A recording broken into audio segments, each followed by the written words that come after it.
വാക്കുകൾ പ്രയോഗിക്കുമ്പോൾ വിവേകം ഉണ്ടാവേണ്ടതുണ്ട്, അല്ലേ? അതായത് നമ്മൾ ചിന്തിക്കുന്നത് എല്ലാം അതരങ്ങൾക്ക് നൽകാൻ പാടില്ല. അതരങ്ങളിലൂടെ പകരുന്നതിന് മുമ്പ് ചിന്തക്കായി ഒരു നിമിഷമെങ്കിലും മാറ്റിവെക്കണം. വാവിട്ട വാക്ക് തിരികെ എടുക്കാൻ പറ്റില്ലല്ലോ.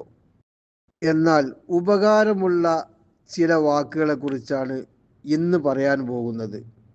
നമുക്ക് സേഫ്റ്റി നൽകുന്ന വാക്കുകളാണത്. മുത്തുനബി സല്ലല്ലാഹു അലൈഹി വസല്ലമ തങ്ങൾ പറയുകയാണ്, ഒരാൾ തൻ്റെ വീട്ടിൽ നിന്ന് പുറപ്പെടുമ്പോൾ ബിസ്മില്ലാ തവക്കൽതു അലല്ലാഹ് വലാ ഹൗല വലാ ഖുവത ഇല്ലാ ബില്ലാഹ്. എല്ലാവർക്കും ചൊല്ലുവാൻ പറ്റുന്ന ഒരു ദിക്ർ, എല്ലാവർക്കും അറിയുന്നതുമാണ്. ബിസ്മില്ലാ തവക്കൽതു അലല്ലാഹ് വലാ ഹൗല വലാ ഖുവത ഇല്ലാ ബില്ലാഹ്.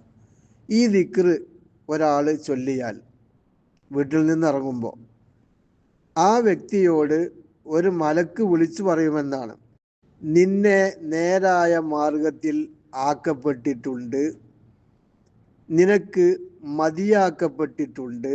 അതായത് നിന്റെ മനപ്രയാസങ്ങളൊക്കെ നീക്കാൻ അള്ളാഹു മതിയാകുന്നവനാണ്, നീ അള്ളാഹുവിൻ്റെ സംരക്ഷണത്തിൽ ആയിട്ടുണ്ട്.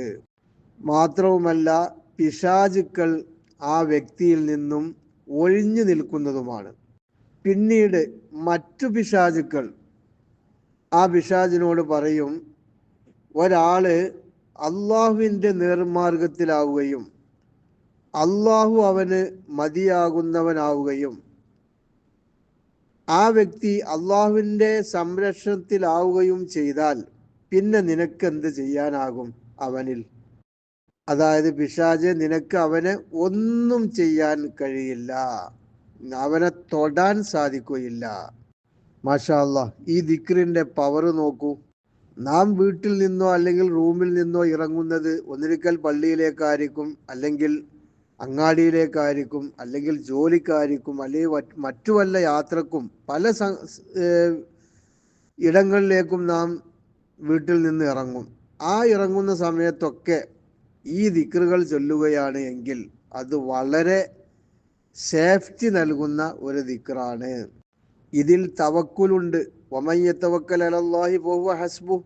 ആരെങ്കിലും അള്ളാഹുവിൻ്റെ മേൽ തവക്കുൽ ചെയ്താൽ പിന്നെ അള്ളാഹു അവന് മതി.